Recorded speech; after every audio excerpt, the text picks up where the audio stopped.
अक्टूबर का महीना धार्मिक दृष्टिकोण से बहुत ही खास होता है क्योंकि इस महीने में बहुत सारे महत्वपूर्ण व्रत और त्योहार पड़ते हैं। वहीं इस महीने में इस बार साल 2023 में एक नहीं बल्कि दो ग्रहण लगे हैं।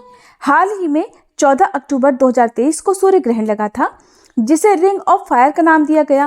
अब ठीक 14 दिन बाद चंद्र ग्रहण, जो कि साल का आखिरी चंद्र ग्रहण होने वाला है, लगने जा रहा है और ये चंद्र ग्रहण 28 अक्टूबर को आश्विन पूर्णिमा यानी शरद पूर्णिमा की मध्य रात्रि को लगने वाला है।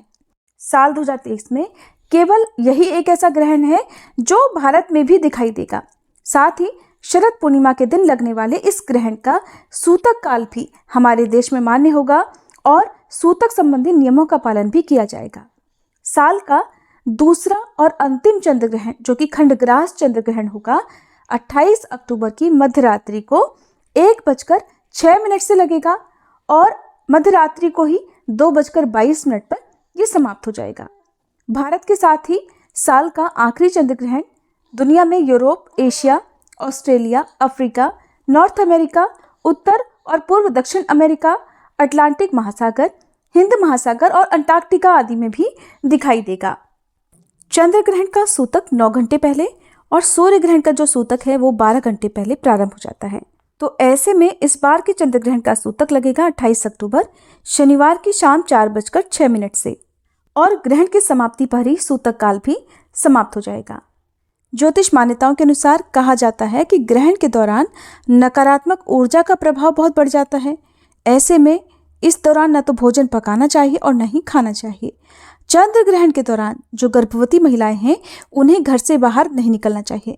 मान्यता है कि चंद्र ग्रहण के समय यदि चंद्रमा की रोशनी शरीर पर पड़ती है तो उससे गर्भ में पल रहे शिशु पर ग्रहण का नकारात्मक असर हो सकता है।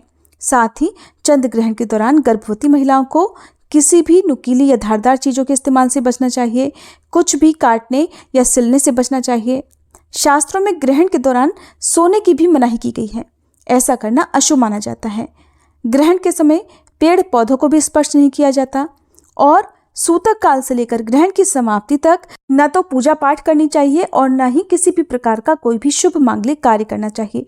मंदिर की मूर्तियों को स्पर्श नहीं किया जाता है, इसलिए सूतक काल लगने से पहले ही मंदिर के कपाट भी बंद कर दिए जाते हैं। ग्रहण के अशुभ प्रभाव से बचने के लिए ग्रहण शुरू होने से पहले खाने पीने की चीज़ों में तुलसी जी की पत्तियां डाल दें, कुशा डाल सकते हैं। ऐसा करने से ग्रहण की जो भी नकारात्मक ऊर्जा है वो खाने पीने वाली चीज़ों में प्रवेश नहीं करती है। और क्योंकि ये चंद्र ग्रहण है, ऐसे में चंद्र ग्रहण के समय चंद्र देवता के मंत्र का, जिसमें ओम सह चंद्रमसे नमः या ओम श्रांग श्रींग श्रोंग सह चंद्रमसे नमः, इस मंत्र का जितनी देर हो सके उतनी देर तक आपको जाप करना चाहिए। ग्रहण के दौरान गर्भवती महिलाओं को किसी भी मंत्र का मानसिक जाप करना चाहिए। अपने अपने धर्म की पवित्र पुस्तकों का पाठ इस दौरान किया जा सकता है। ग्रहण की समाप्ति के बाद कुछ काम ऐसे होते हैं जिन्हें सभी को करने चाहिए। ग्रहण की अशुद्धि से, अशुभ प्रभाव से बचने के लिए ग्रहण की समाप्ति के बाद पूरे घर में गंगा जल का छिड़काव किया जाता है। तुलसी जी के पेड़ से लेकर अपने घर को, अपने मंदिर को गंगा जल छिड़ककर पवित्र करें। खुद भी गंगा जल मिले हुए पानी से स्नान करें और उसके बाद आप ग्रहण संबंधी कुछ दान जरूरतमंद लोगों को जरूर दें। आप धन का या अनाज का दान दे सकते हैं। ग्रहण के बाद किया गया या ग्रहण के दौरान किया गया दान कई पीढ़ियों को तार देता है, कई पीढ़ियों का उद्धार हो जाता है। गर्भवती महिलाओं को जहाँ तक हो सके ग्रहण के समय अपने शरीर को ढककर रखना चाहिए। चंद्रमा की रोशनी में नहीं आना चाहिए, चंद्र दर्शन नहीं करना चाहिए, क्योंकि इस बार शरद पूर्णिमा की रात को ये चंद्र ग्रहण लगने जा रहा है। तो ऐसे में रात के समय जो चंद्र देवता की पूजा की जाती है वो भी आप इस दौरान ना करें, ना ही चंद्रमा को देखें। ग्रहण की समाप्ति के बाद, मध्यरात्रि के बाद जब समाप्त हो जाएगा तो 29 अक्टूबर को सुबह सुबह ब्रह्म मुहूर्त में भी आप चंद्र देवता की पूजा करके जो भी अपना उपवास आदि है वो खोल सकते हैं। शरद पूर्णिमा का उपवास यदि आपने रखा है तो आप दिन भर उपवास रखें और सूतक काल लगने से पहले पहले अगर हो सके तो अपना उपवास जरूर खोल लें। लेकिन किसी कारण से अगर आप उपवास नहीं खोल पाए तो फिर आपको अगले दिन यानी 29 अक्टूबर को ब्रह्म मुहूर्त में पूजा पाठ करके खीर का भोग लगाकर अपना उपवास खोलना चाहिए। ये थी आज की वीडियो। अगर जानकारी अच्छी लगी हो तो लाइक जरूर कीजिएगा।